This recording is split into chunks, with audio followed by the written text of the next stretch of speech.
అప్పటిదాకా ధ్రువ అనుమానితుడే, నా దృష్టిలో నిందితుడే. I agree with you.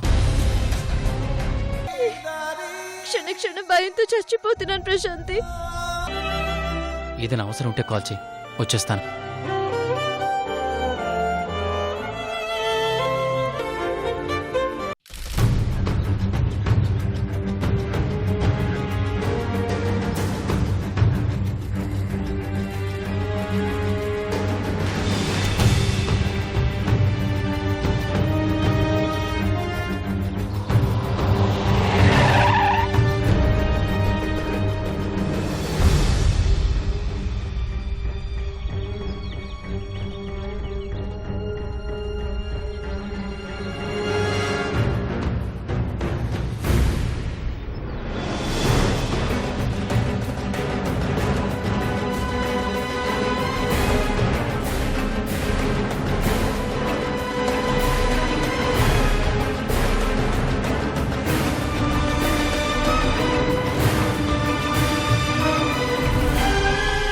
Hi sincere, how are you?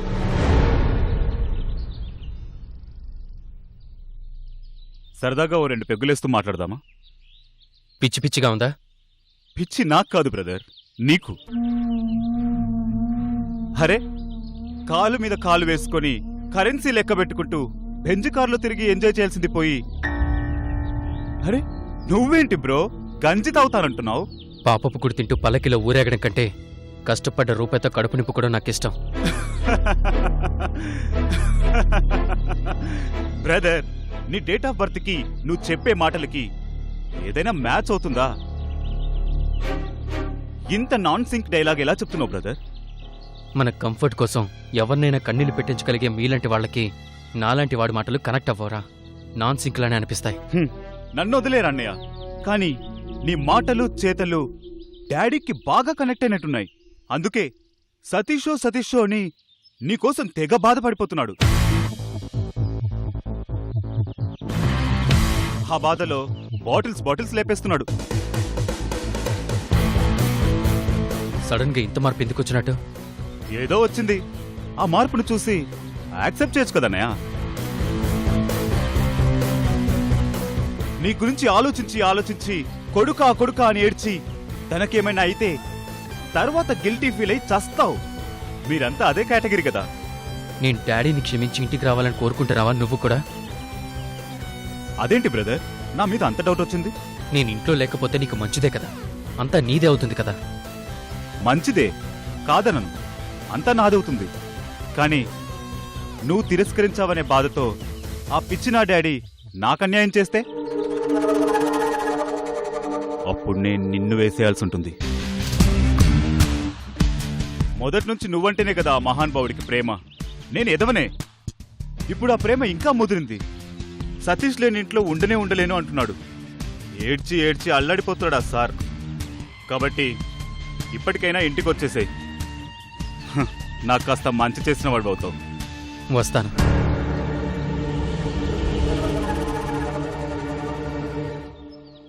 కానీ డాడీని క్షమించి ఇంటికి రావాలంటే నువ్వు ఒక పని చేయాలి.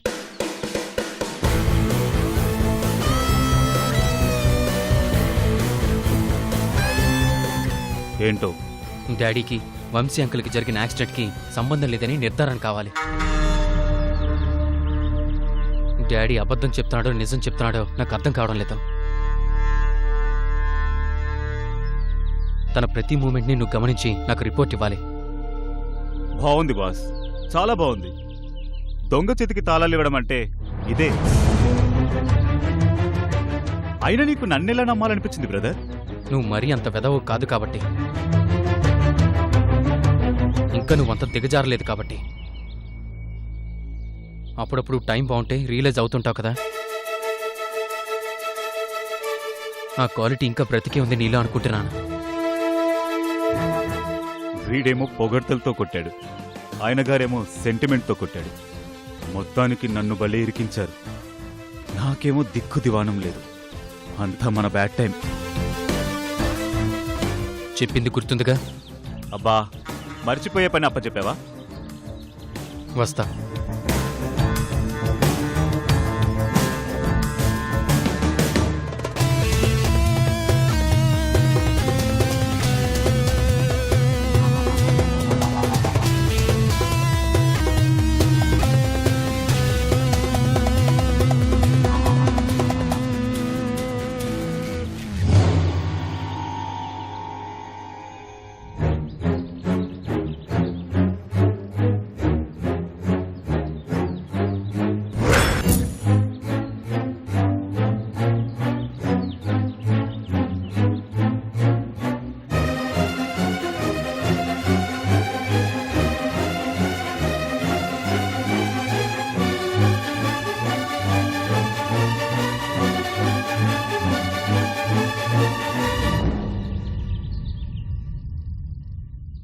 పృథ్వీ, నువ్వు ఆవేశంలో ఉన్నావు, అందుకే అలా మాట్లాడుతున్నావు. వద్దు. ఆవేశం కాదు తాతయ్య, ఆవేదన. డాడీ పరిస్థితి గుర్తుకొచ్చిన ప్రతి క్షణం ఏదో శక్తి తన బలాన్నంతా ప్రయోగించి నన్ను భూమిలోకి తొక్కేస్తున్నట్టు అనిపిస్తుంది. ఆ శక్తిని నేను కనిపెట్టాలి, ఆ శక్తిని నేను ఎదుర్కోవాలి. నేను పారిపోను, ఫైట్ చేస్తాను. పృథ్వీ, చెట్టు చివరనున్న పండును కొట్టాలంటే చేతిలో రాయుంటే సరిపోదు, దాన్ని విసిరే శక్తి ఉండాలి. పసివాడివి, ఇవన్నీ నీకెందుకు నాన్నా? బంతిని విసిరేసిన వాడికంటే ఆ బంతిని ఎదుర్కొనేవాడికి బలం ఎక్కువ తాతయ్య. ఆ ధ్రువ ఆడే ఆటలకి నిబంధనలుండవు, సరిహద్దులుండవు. ధ్రువ ఆలోచనలకి నియమాలుండవు, లక్ష్యం మాత్రమే ఉంటుంది.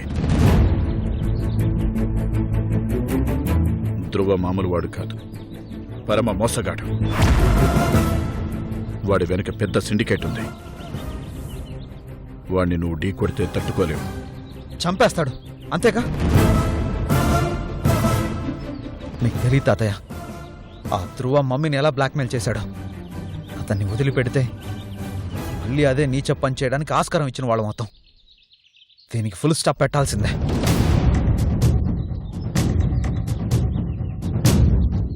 అది నువ్వు అనుకున్నంత తేలిక కాదు పృథ్వీ. ధ్రువ రాక్షసుడు. వాణ్ణి ఎదుర్కోవడానికి నీ వయసు, నీ అనుభవం సరిపోదు. అర్థం చేసుకో.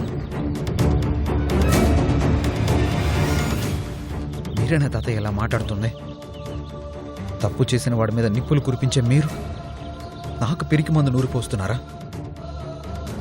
పృథ్వీ, ఎలా చెప్తే నీకు అర్థమవుతుంది?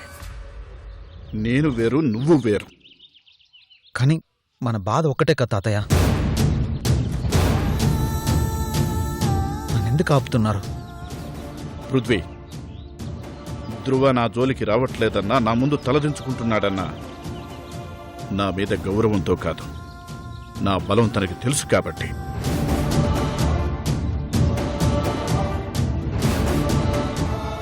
నీకు చాలా భవిష్యత్తు ఉంది పృథ్వీ, పక్కదోవ పట్టొద్దు. చూడు, ఈ విషయాలు నాకు వదిలే.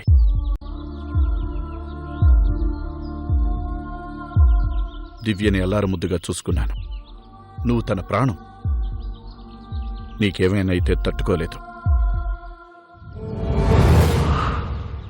కల్లో కూడా నా దివ్య కన్నీళ్లు చూడలేను నేను. అంటే మీరు అమ్మమ్మతో తాతయ్యతో చెప్పిందంతా? పృథ్వీ, ధ్రువని వదిలిపెట్టను అంటే 100 మందిని వెంటేసుకుని వెళ్ళి అతన్ని చంపుతానని కాదు. తన గుట్టు బయటపెట్టి తనకి నిలువ నీడ లేకుండా చేస్తానని. ప్రతీకారం తీర్చుకోవడం అంటే ప్రాణం తీయడం కాదు, ప్రపంచం చీకొట్టేలా చేయడం. అది నా సిద్ధాంతం. దానికి నువ్వు ఏకీభవిస్తే సంతోషమే. కానీ నీ ఆవేశాన్ని ఆచరణలో పెడతానంటే మాత్రం నేను ఒప్పుకోను. కానీ మీరు అమ్మమ్మ దగ్గర మాట్లాడింది వేరు తాతయ్య. నువ్వు అర్థం చేసుకున్నది వేరు.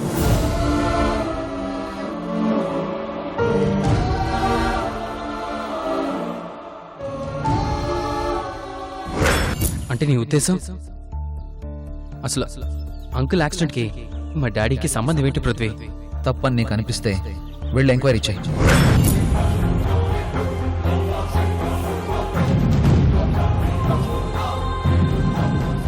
తాతయ్య, ధ్రువ అంకుల్ గురించి ఇన్వెస్టిగేట్ చేసి అన్ని వివరాలు కనుక్కోమని సతీష్కి చెప్పాను.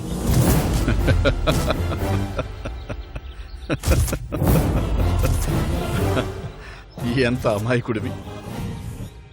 సతీష్ తన తండ్రి గురించి ఎందుకు వాకప్ చేస్తాడు పృథ్వీ? సతీష్ ఆ ధ్రువ అంకుల్తో తెగదెంపులు చేసుకున్నాడు కదా తాతయ్య. అప్పుడైతే సతీష్ తన నిజాయితీ తప్ప ఇంకేమీ నిరూపించాల్సిన అవసరం లేదు. ఇప్పుడు అలా కాదు, తన తండ్రి నేరస్తుడో కాదో నిరూపించాలి. అదంత తేలికైన విషయం కాదు. వాళ్ళు తండ్రి కొడుకులు, ఎప్పటికైనా కలుస్తారు. కొడుకుని కన్విన్స్ చేయడం, మభ్యపెట్టడం తండ్రి కష్టమా? అసలు ఈ చర్యతో నిజానికి నువ్వు ధ్రువని అలర్ట్ చేశావు. సర్లే, జరిగింది ఏదో జరిగిపోయింది. ఈ విషయాలనే నాకు వదిలే. నువ్వు అమ్మని జాగ్రత్తగా చూసుకో. ఇక వెళ్ళు. అలాగే తాతయ్య. ఉమ్.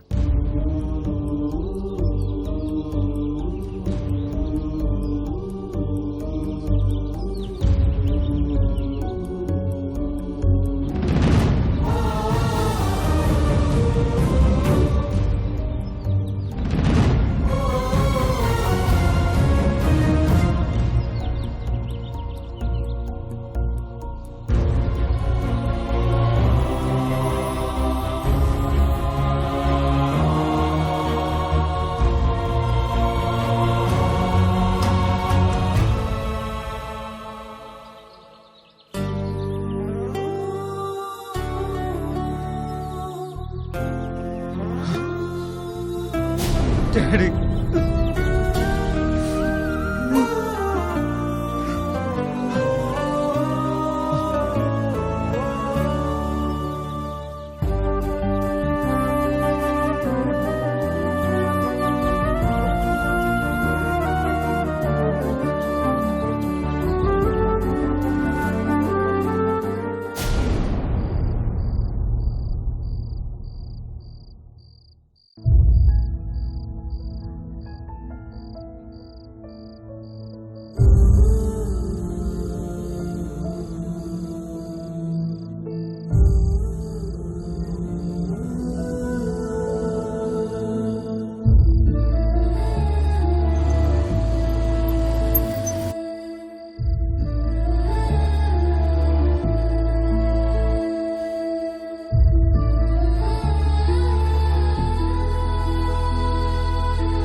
కావేరి,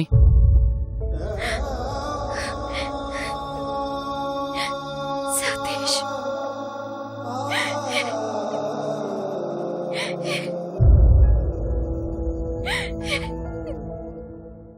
కావేరి, ఊరుకో. ఏంటిది? నువ్వు రావేమోనని భయపడ్డాను సతీష్. భయం దేనికి కావేరి? నీకు దూరంగా నేనెందుకు వెళ్తానా? వెళ్ళగలనా? కావేరి, ఊరుకో ప్లీజ్. తాతయ్య అమ్మమ్మ హాస్పిటల్ నుంచి ఇంకా రాలేదు. ఫోన్ చేస్తే అంతా ఓకే అంటున్నారు. నాకు భయంగా ఉంది సతీష్. కావేరి ప్లీజ్, ఏడవకు. అంకుల్ బాగుంటారు. నువ్వు ఏదేదో ఊహించుకొని భయపడతావు.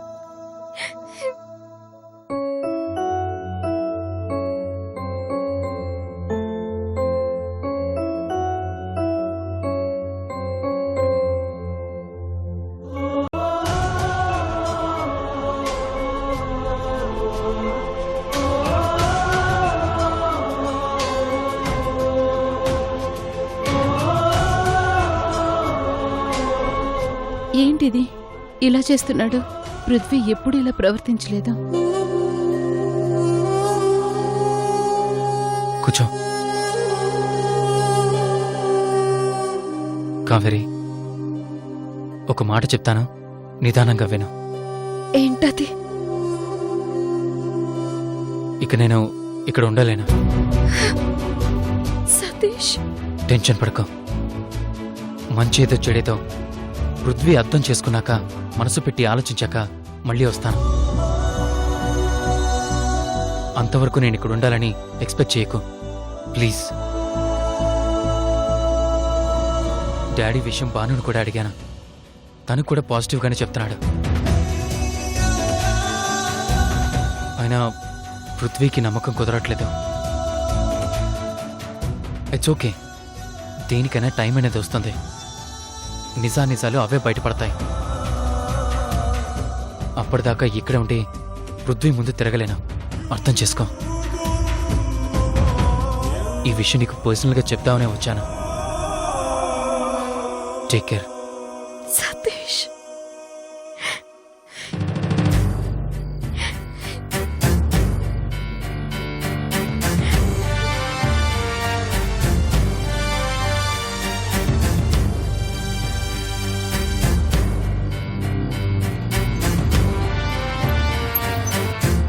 పృథ్వీ, ఎక్కడికి వెళ్ళా?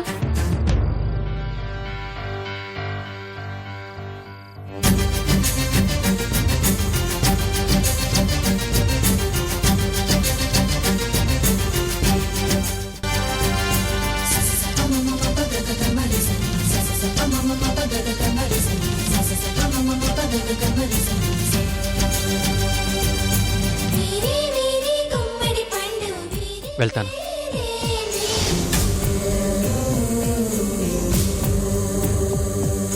దాగుడు మూతల దండ కోరు వీరి పేరేమి?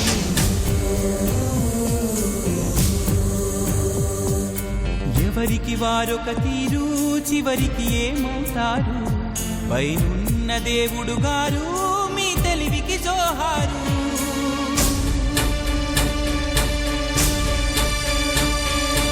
బంధం అనుకున్నది పండగ మారునా, దూరం అనుకున్నది చెంతకు చేరునా?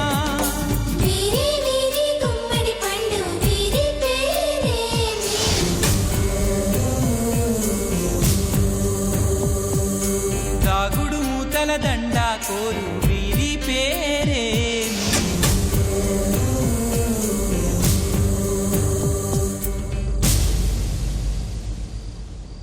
పృథ్వీ, ఒక విషయం అడుగుతాను, కోపగించుకో కదా.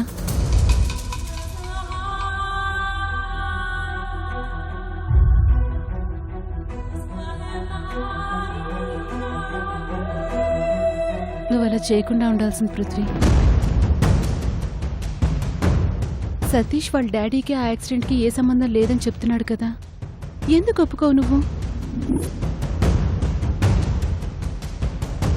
నీ మాటలకి సతీష్ ఆఫెండ్ అయ్యాడు. అది చూసి కావేరి బాధపడుతోంది. తన్నెందుకు బాధ పెడతావు? నేనేం అనుభవిస్తున్నాను తెలుసా నీకు? తెలుసు పృథ్వీ, కానీ కావేరి అర్థం చేసుకోవాలిగా. ఈ విషయాన్ని ఇంతటితో వదిలేకపోతే చాలా అపార్థాలకి దారితీస్తుంది. ప్లీజ్.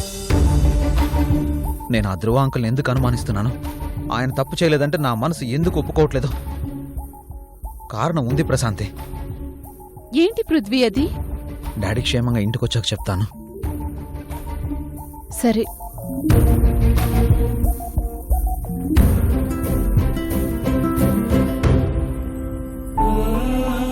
పృథ్వీ, కావేరిని తీసుకొస్తాను, తనతో మాట్లాడు. మీరిద్దరూ బాగుండండి ప్లీజ్.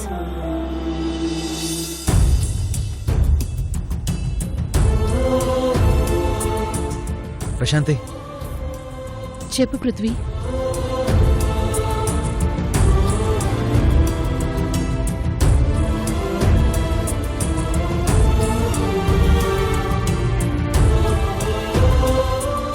ఏం జరిగినా ఏమైనా నువ్వు నాతోనే ఉంటావు కదా?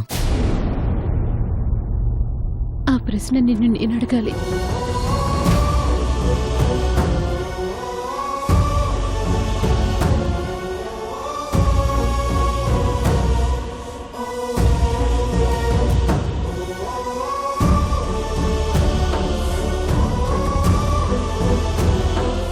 కావేరి, లోపలికి రా.